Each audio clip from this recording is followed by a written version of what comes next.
လုပ်ဖို့ရှစ်မကောင်းမှုလုပ်ဖို့ကြောက်မြင်လာလေးကိုကြပြဖွဲ့တယ်မြင်လာလေးကိုစာဖွဲ့တယ်တဲလေးတစ်လုံးရှိတယ်မျက်တွေကလည်းရှည်လို့နောက်ကတောင်းတန်းကြီးနဲ့တိန်လေးတွေကလည်းလွင့်လို့အနားမှာတစ်ပင်လေးရတယ်နှစ်ပင်တစ်ပင်လေးပုံမှာဂျိုးလေးကနှကောင်းနဲ့ကြပြဆရာကဒီလိုမြင်ကွင်းတွေ့တော့ကြပြရေးတဲ့လူမျိုးဂျိုးနှကောင်းထနောင်းပင်ကြီးနောင်ကလွမ်းအောင်ကူချွဲပန်းတော်ပြူပင်မြက်နေစာထူလှဖိုးတောင်သူတဲပန်းတော်ပြူပေါ့ပြောတော့ဗရောပြူပေါ့ဗရောညိုးပေါ့မြက်တွေအမတန်ခြူတဲ့မြက်တွေပေါ့နွားတွေသိကြိုက်တဲလေးနဲ့မြက်တော်ကလေးနဲ့သစ်ပင်ကလေးနှစ်ပင်နဲ့ဂျိုးလေးနှစ်ကောင်ခံစားတယ်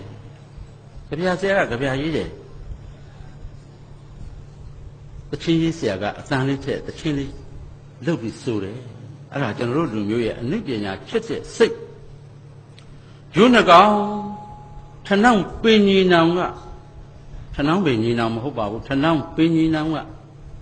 ပင်ကြီးနောင်ဆိုနှစ်ပင်ပေါ့ဖတ်စာရဲတော့တပင်လေးကနေပြီးခိုင်းခွဲထွက်ထားတယ်ဖတ်စာများထုံးစံအမှားတွေလည်းပါသေးပင်ကြီးနောင်ဆိုနှစ်ပင်ဖြစ်ရမှာပေါ့ကျွန်းပင်မောင်နှမလို့မောင်နှမကျွန်းပင်မတူဘူးကျွန်တော်တို့လူမျိုးကဘာသာစကားမှာကျွန်းပင်မောင်နှမကျွန်းပင်မောင်နှမကျွန်းပင်ဆိုကျွန်းပင်တပင်ထဲမှာမောင်တော်ရောနှမတော်ရောနတ်နှစ်ပါးစံတယ်လို့ပြောတာကျွန်းပင်မောင်နှမဆိုတော့နှစ်ပင်ပေါ့အခုလေဂျိုးနှကောင်ကထနောင်းပင်မှာတူလို့ဒီဟာလေးကိုကြပြဖွဲ့တယ်အတန်ထက်တော့ဂိတဖြစ်ဂျိုးနှကောင်ထနောင်းပင်ကြီးနောင်ကလွမ်းအောင်ကူချွဲပန်းတော်ပြူပင်မြက်ကနေသာထူလာဖို့တောင်သူကျေကြပြဖွဲ့တော့ကျွန်တော်တို့ရင်ထဲရောက်တာပေါ့ဒီလိုပါပဲကြပြတွေကနေတချင်းဖြစ်ကြတချင်းတွေကဝတ္ထုဖြစ်ကြကျွန်တော်တို့လူမျိုးကအမျိုးမျိုးသောခံစားမှုနဲ့နေကြတယ်စင်ကြီးမြိုင်ကြီးရေကြီးတောတောင်နေရမခံပန်းပြန်ပင်စင်မြေနှစ်ရံပဲခက်လက်စိမ့်မြမိုးမခဘူးຫນွေလတန်ပေါက်ရင့်ကျင်ငယ်ရောက်ခါမှနှင်းတောက်တဲ့ရွှင်ရွှင်ပွင့်ဖူးတွေဆင်ကြသည်ဝဆနာလင်္ကာရရွတ်ချင်းဖတ်ချင်းမှလည်းကျွမ်းကျင်တယ်အတန်ထဲတော့တချင်းဖြစ်တာပေါ့စင်ကြီးမြန်ကြီးရကံကိုဥတိုးကရေးခဲ့တော့ရှေးတုန်းကတော့နန်းတွဲမှာရကံလိုရွတ်အဝေးရောက်မင်းဥအောင်ကြီးတို့ရှေးတုန်းကတော့တမျိုးကြီးတွေပေါ့စင်ကြီးမြိုင်ကြီးရေကြီးတော်တောင်ကဘာနေရမခံပေါင်းပြန်ပင်စံကဘာမြေနှင်ရံပဲခဲလေစိတ်မြမိုးမခဘူးကဘာပြင်းစရာကောင်းတာရှေးတုန်းကအဲ့လိုကြီးတွေကျွန်တော်တို့ခေတ်တန်လေးထဲတော့အခုနကျွန်တော်ရွတ်တဲ့ဝဆနာလင်္ကာရကတတ္ထာလင်္ကာရဖြစ်ရစင်ကြီးမြိုင်ကြီးရိတ်ကြီးတော်တောင်နေရောင်မခမ်းပေါင်းမြန်ပင်စမြေနှစ်ရံပဲခက်လက်စိမ့်မြမိုးမခဘူးຫນွေလတန်ပေါက်ရင်းချင်းငယ်ရောက်ခါမှနှင်းတောက်တဲ့ရွှင်ရွှင်ဝင်ဖူးတွေစင်ကြအလီပေါ့စသဖြင့်တချင်းဂီတတွေဒီဘက်ကလူငယ်တွေနားထဲမှာပလက်ထိုးပြီးတချင်းနားထောင်တယ်အင်္ဂလိပ်လိုတော့ back to nature လို့ခေါ်တယ်တဘာဝစီကိုကလေးတွေကပြန်သွားကြတယ်ဟုတ်တာပေါ့စာကနောက်မှတီးထွင်တာဒီအတန်နဲ့အယုတ်ကအရင်ဆုံးပေါ်လာကလေးတွေကအယုတ်ကိုစိတ်ဝင်စားတယ်ကျွန်တော်တို့လူငယ်တွေကအတန်ကိုစိတ်ဝင်စားပြီးစာသိမ့်မဖတ်ကြတော့တဘာဝစီပြန်သွားကြတယ်ကိုရီးယားကားတွေကြိုက်ကြတယ်ဘာကိုကြိုက်တာလဲဆိုတော့ power of drama လို့ခေါ်တဲ့ဒီ drama ရဲ့အားရှိမှုအပေါင်း technology လို့ခေါ်တဲ့နည်းပညာအပေါင်း audio လို့ခေါ်တဲ့အစင်တန်းမြင့်တဲ့အသံအပေါင်း visual လို့ခေါ်တဲ့အစင်တန်းမြင့်သောအယုတ်ဒီလေးခုပေါင်းလိုက်တဲ့အခါမှာ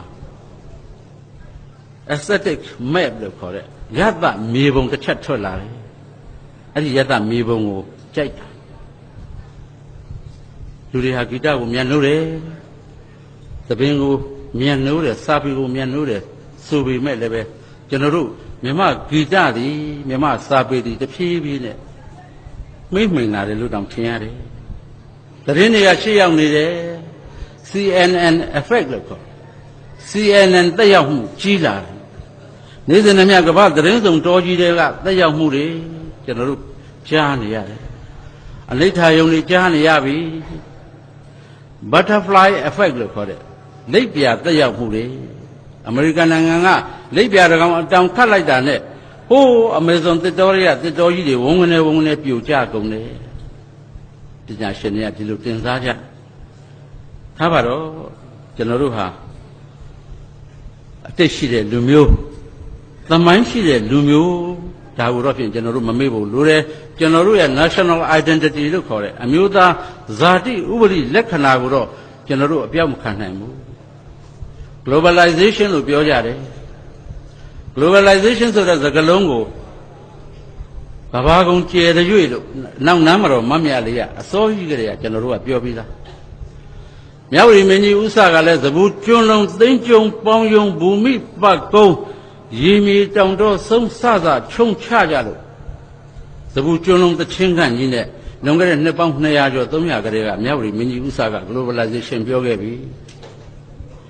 ရွင်းစိတ်ဝတုံလာဝွန်းသောရာယုံတို့ကဘာကုံကျယ်တဲ့၍ငယ်မှာပဲမိလိမ့်လေလို့အနောက်နားမတော်မမြလေးကလည်းချစ်သမျှကိုပတ်ပြိုးမှပြောခဲ့ပြီဒီနေ့ကျွန်တော်တို့ပြောတဲ့ globalization ဟာကျွန်တော်တို့အပြောစောခဲ့တာနှစ်ပေါင်းတောင်300လောက်ရှိ globalization လို့ပြောရင်ကျွန်တော်တို့နှစ်ချက်တွေ့ရတယ်လူမျိုးဒီ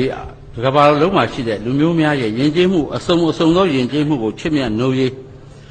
၎င်းအစုံသောယဉ်ကျေးမှုများကိုတဦးနဲ့တဦးလေးစားရေး multiculturalism လို့ခေါ်ကြတယ်လူမျိုးစုံယဉ်ကျေးမှုကြီးကျွန်တော်တို့နိုင်ငံဘဝဖြတ်သွားတာကိုကျွန်တော်တို့လေးစားရမှာမှန်ပေမဲ့ကျွန်တော်တို့နှလုံးသားတွေကအမျိုးသားဇာတိဥပဒေလက္ခဏာဖြစ်သော national identity တော့အပြောက်ခံလို့မဖြစ်နိုင်ပေဘူးဒီနေ့ညကျွန်တော်အဲ့ဒါလေးဟောမယ်ဥက္ကဋ္ဌကျော်အေးမန္တလေးတဲ့အောင်ကျော်ချမ်းအေးမန္တလေးတဲ့အင်းချင်းကြာအောင်ရတနာဘုံရှင်မင်းဆက်ဆက်ကိုထားခဲ့အောင်ကျွန်တော်တို့ရဲ့နောက်ဆုံးမင်းနှစ်ပါးဖြစ်သောဘောရှင်မင်းတို့မင်းတရားကြီးဖះနဲ့သားတော်သီဝမင်းလက်ထက်မှာနိုင်ငံတော်ပြိုကွဲခဲ့တယ်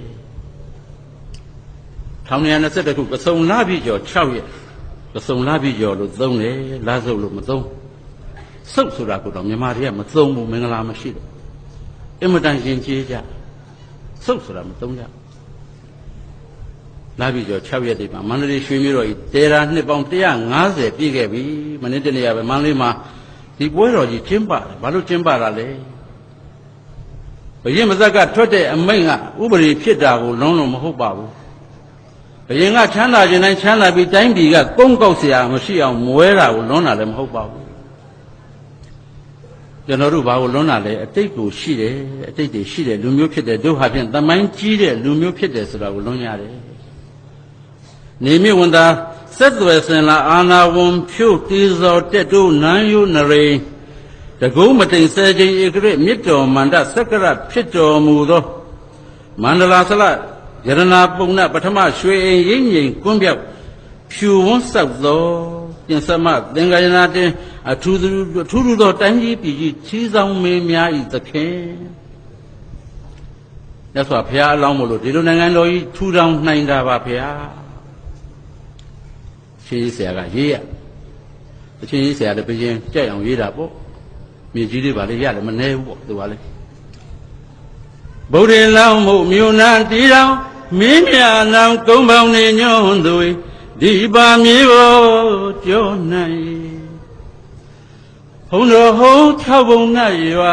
လွန်ပြန်မွေလို့ဘေးတော်မြေမှာထီရသာနဲ့တန်ခိုကရွှေဖုံးတော်လီလာဝေဖျားမလဲရနရွာရည်သူအေးနရွာရည်သူအေးဒီလိုချင်းနေရေးခဲ့ကြတယ်ရေရပက္ခဝိုင်းဒီတိုင်းလေးဌာနီ ရွှေပြည်ရွှေဘုံနာ